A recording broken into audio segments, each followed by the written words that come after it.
तो एक्सरसाइज 2.5 का प्रश्न छठवां करेंगे आज हम। इसमें हमें घनों को उनके प्रसार के रूप में लिखना है, विस्तार करना है इनका। तो जैसे पहला क्वेश्चन है 2x + 1। तो इसके लिए अब हम इसकी सरसंख्या लगाएंगे। इसके लिए हमारे लिए सरसंख्या कौन सी है? a + b का whole cube equal to a³ + b³ + 3ab और a + b। ये वाली सरसंख्या है और इस सरसंख्या में हम इसका मान रखेंगे। तो देखिए अब इस सरसंख्या में हम क्या करेंगे, a के बराबर कौन सी संख्या है? यहाँ पर a बराबर 2x है और b बराबर कितनी संख्या दी गई है? b बराबर दिया गया है 1। अब इनका मान हम इस सरसंख्या में रखेंगे तो हमें क्या प्राप्त होगा? a³ के स्थान पर a के स्थान पर हमें क्या रखना है? 2x रखना है। तो ये जो 2x है हमने a के स्थान पर रखा। अब यहाँ पर जो a पे 3 की घात है तो इस पे भी हम 3 की घात करेंगे। अब b बराबर कितना है? b बराबर 1 है और इस पे 3 की घात है तो ये 3 की घात हमने यहाँ रखी। अब फिर इसके बाद यहाँ पर 3 है क्योंकि सवाल में ही है 3 तो वो लिखना पड़ेगा। a बराबर कितना है? 2x है इंटू 2x। b बराबर कितना है? 1 है तो 1 किया। फिर इसके बाद आगे कोष्टक में a बराबर फिर हमें मान रखना है 2x है और b बराबर मान कितना है? 1 है तो हमने 1 रखा। इसके बाद हमें ये करना है कि जहां जहां संख्याओं पर घात है पहले हम घातों का विस्तार कर लें। जैसे यहाँ 2x पे कितने की घात है? 3 की घात है तो हम इसका विस्तार करेंगे। 2 के ऊपर 3 की घात होगी तो कितना होगा? ये होगा। अब हम इनका गुणा करेंगे, 2 का 2 में गुणा करेंगे कितना आएगा? 4। और फिर यहाँ से 2 बचा है, 4 का 2 में गुणा करेंगे कितना आएगा? 8। तो यहाँ से 8x³ आ गया है 3। अब 1 पर 3 की घात है तो अब एक ऐसी संख्या है कि जिसपे चाहे घात कुछ भी हो उसका मान सदैव एक ही रहेगा। अब देखिए यहाँ आगे इन संख्याओं के बीच में गुणा है तो इन तीनों संख्याओं का हम क्या करेंगे? गुणा करेंगे। 3 और 2 का गुणा किया तो 6 आया और 6 का 1 में गुणा किया तो 6x और यहाँ से 2x + 1। थोड़ा और आगे करते हैं इसको 8x³ + 1। अब देखो 6 का यहाँ गुणा करेंगे कोष्टक के भीतर की संख्या में तो 6 का सबसे पहले हम किस में गुणा करेंगे? 2 में गुणा करेंगे यहाँ पर। तो 6 का 2 में गुणा किया कितना आया? 12x और फिर 6 का गुणा किया हमने 1 में तो कितना प्राप्त हुआ? 6x। सॉरी यहाँ पर 6x का हमने 2x में गुणा किया था तो 12x² प्राप्त हुआ। अब इन सभी संख्याओं को हम व्यवस्थित क्रम में रखेंगे, या तो आरोही क्रम में रखते हैं या अवरोही क्रम में रखते हैं। तो हम अवरोही क्रम में रखेंगे। सबसे पहले बड़ी घात 8x³, फिर इससे छोटी घात कौन सी होगी? 12x² वाली, फिर इसके बाद 6x और फिर इसके बाद 1। तो इस तरीके से तो पहला सवाल सॉल्व हो चुका है।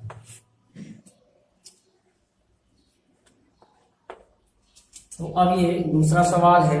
अब देखिए इसमें 2a - 3 का होल क्यूब है तो हम चाहें तो प्लस वाली सर्वसमीकरण में भी इसका मान रख सकते हैं या फिर अलग से माइनस वाली सर्वसमीकरण में भी मान रख सकते हैं। जैसे हम यदि इसी सर्वसमीकरण में मान रखना चाहें तो a के बराबर क्या होगा? 2a और b बराबर हम कितना लेंगे? -3b। ठीक है। इसके चिन्ह सहित यदि हम इसमें मान रख देंगे तो हमें अलग से माइनस वाली सर्वसमीकरण की जरूरत नहीं होगी। इसी सर्वसमीकरण के द्वारा भी हम इस सवाल को हल कर सकते हैं। और अलग से अगर जाएं तो इसके लिए एक सर्वसमीकरण ये भी यूज कर सकते हैं a - b का whole cube a³ - b³ -3ab into bracket में a - b। ये सर्वसमीकरण भी हम यूज कर सकते थे। इसमें क्या है, फिर हमें इसके a बराबर हम 2a लेते और b बराबर 3b लेते, चिन्ह सहित मान नहीं रखते। तो डायरेक्ट इस सर्वसमीकरण से भी इसको सॉल्व किया जा सकता है और इस सर्वसमीकरण से भी सॉल्व किया जा सकता है यदि हम a और b के मान चिन्ह सहित रखते थे। तो जैसे हमने यहाँ, अब देखिए यहाँ पर a का मान रखा, a बराबर कितना दिया गया है? 2a दिया गया है। तो चलिए a के स्थान पे हमने 2a रखा। इस पे 3 की पावर है, 3 की पावर 1 b बराबर कितना दिया गया है, -3b दिया गया है, इसके ऊपर भी 3 की पावर है। फिर आगे 3 तो यहाँ पर है, a बराबर कितना माना था, लिया गया है 2a, ये किया। फिर b बराबर कितना है, -3b, ये किया। फिर इसके बाद a बराबर कितना है, 2a, तो ये किया। और b बराबर कितना किया, -3b।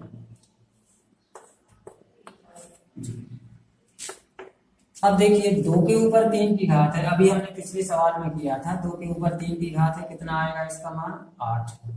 a cube plus minus का माइनस ही रहेगा। और अब 3 के ऊपर 3 की घात है तो कितना होगा, 3 के ऊपर 3 की घात 3 गुणे 3 गुणे 3, 3 बार करेंगे। 3 का 3 में गुणा किया, कितना आया, 9 आया। फिर अभी 3 का गुणा और करना है तो कितना आएगा, 27 आएगा। तो -27 बी क्यूब। अब देखिए इन संख्याओं के बीच में यहाँ पर गुणा है, तो जिन संख्याओं के बीच में गुणा है हम उनका गुणा करें। यहाँ प्लस है, यहाँ माइनस है, तो प्लस माइनस का पहले हम माइनस कर देते हैं। 3 का 2 में गुणा किया 6, 6 का 3 में गुणा किया 18।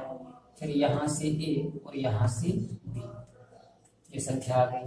अब यहाँ कोष्टक के भीतर कौन सी संख्या बची, 2a, प्लस माइनस का माइनस रहेगा और 3b।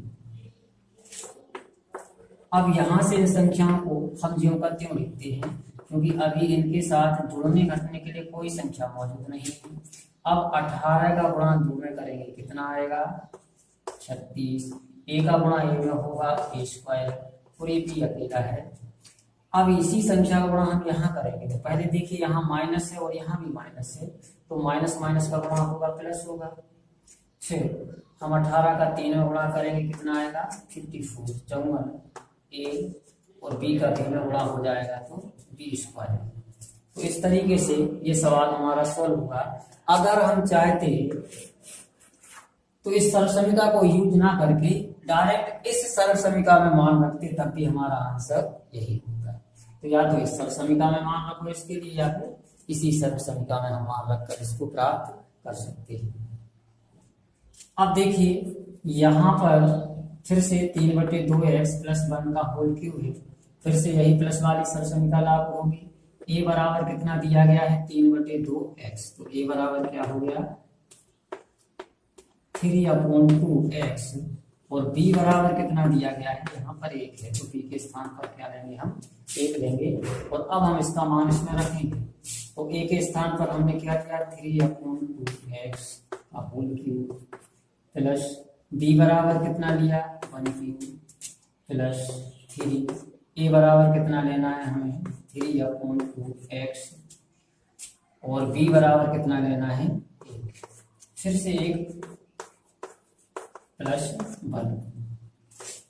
अब देखिए यहाँ 3/2 पर 3 की घात है, तो इसका विस्तार जब हम करेंगे तो क्या होगा, 3/2 इंटू 3/2। तो 3 का 3 में गुणा किया 9, और 9 का 3 में गुणा किया 27, और 2 का 2 में गुणा किया 4, और 4 का 2 में गुणा किया 8 आया। तो यहाँ से कितना प्राप्त हुआ हमें, 27/8 प्राप्त हुआ।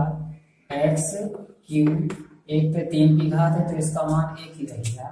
अब हमें इन तीन संख्याओं के बीच में गुणा करना है, 3/2x 1 है। तो अब पहले 3 का 3 में गुणा करेंगे तो कितना आएगा, 9 बटे में 2 रहेंगे x, और यहाँ से 3/2x प्लस 1। अब अगला स्टेप हमारा क्या होगा, 27/8 x क्यूब, ये तो ज्यों के त्यों रहेंगी, ये एक भी ज्यों के त्यों, क्योंकि इनके जुड़ने घटने के लिए कोई संख्या ही मौजूद नहीं है। अब 9/2 का गुणा करेंगे हम 3/2 में, तो 9 का 3 में गुणा होगा तो ये होगा 27, और 2 का 2 में गुणा होगा तो 4, और x का x में गुणा होगा तो x स्क्वायर। फिर 9 का 1 में गुणा करेंगे तो 9/2x। अब एक बार फिर से इस सवाल को यदि हम व्यवस्थित करें, सबसे पहले बड़ी घात, फिर उससे छोटी घात, फिर उससे छोटी घात, तो ये सवाल हमारा हो जाएगा 27/8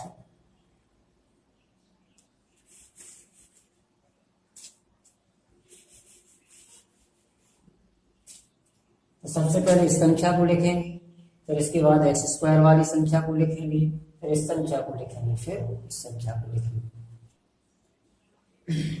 अभी हमारा चौथा क्वेश्चन है x माइनस 2/3 वाई का होल क्यूब। तो यहाँ पर a बराबर कितना दिया गया है x और b बराबर 2/3 वाई। तो a बराबर x है और b बराबर, लेकिन देखिए हम यहाँ प्लस वाली सर्वसमीकरण इस पर लागू कर रहे हैं, तो हम इसके चिन्ह सहित इस संख्या को लिखेंगे -2/3 वाई। इसका चिन्ह नहीं छोड़ सकते। यदि माइनस वाली सर्वसमीकरण रखते तो उसमें चिन्ह लेने की जरूरत नहीं थी, क्योंकि वो चिन्ह सर्वसमीकरण में ही होता है, तो वहीं से प्राप्त हो जाता है। तो अब एक बार इसको हल करेंगे, तो यहाँ a के स्थान पर कितना है x है, फिर आगे प्लस है, b बराबर कितना है -2/3 वाई का होल क्यूब, फिर 3, a बराबर कितना है, फिर से हमें x लिखना है, b बराबर कितना लिखना है -2/3 वाई लिखना है, और यहाँ से a बराबर कितना है, फिर से x लिखेंगे, तो b बराबर -2/3 वाई लिखेंगे जी। तो देखिए x क्यूब ये हो गया। अब 2 के ऊपर 8 और 27 वाई क्यूब प्लस 3x, तीनों 3 को हम कैंसिल कर देते हैं। अब बचा यहाँ से प्लस माइनस का क्या रहेगा, माइनस रहेगा, -2 बचा यहाँ से, x और y और गुणा के लिए बचे हैं तो इनका भी गुणा कर देते हैं। और अब यहाँ से क्या है x है, अब यहाँ प्लस माइनस का गुणा होगा तो कितना होगा -2/3 y. X cube -8/27 y cube. अब इनका इनमें गुणा करेंगे तो 2x² वाई और माइनस माइनस का प्लस 4/3 x वाई स्क्वायर। इस तरीके से ये हमारे प्रश्न 6वें के सभी चारों सवाल हमने सॉल्व किए।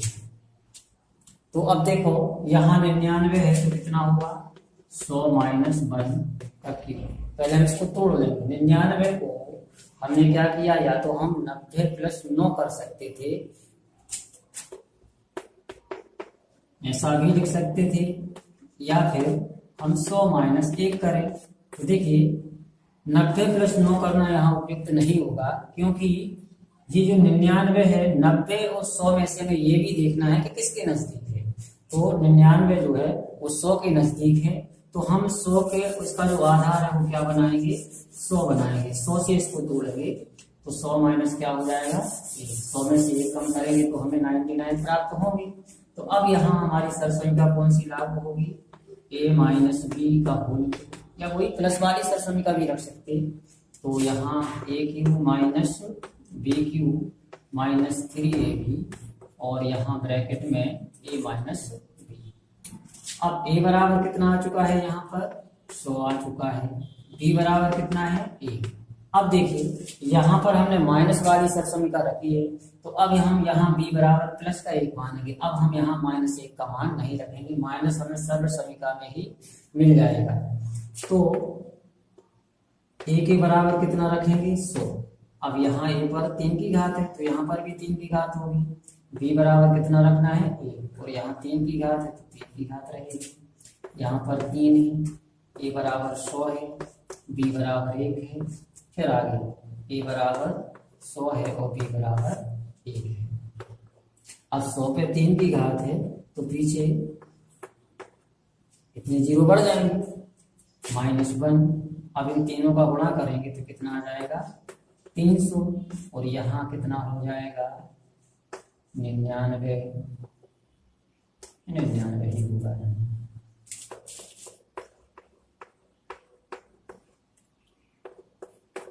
अब ऐसा करते हैं 300 का गुणा इसमें भी कर देते हैं तो कितना होगा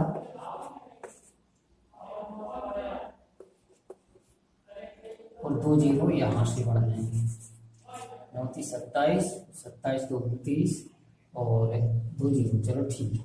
अब देखिए माइनस की जो संख्या होती है उन्हें हम पहले, जब इस तरीके की स्थिति बनती है कि प्लस की संख्या भी मौजूद है माइनस की संख्या भी मौजूद है, तो पहले हम इनका जोड़ना करते हैं।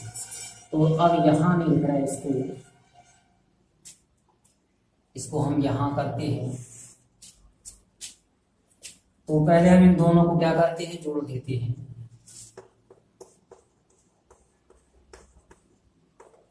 इनको जोड़ने से कितना आया है, 1। अब इसमें से हम इसको हटा देते हैं, 1 0 7 9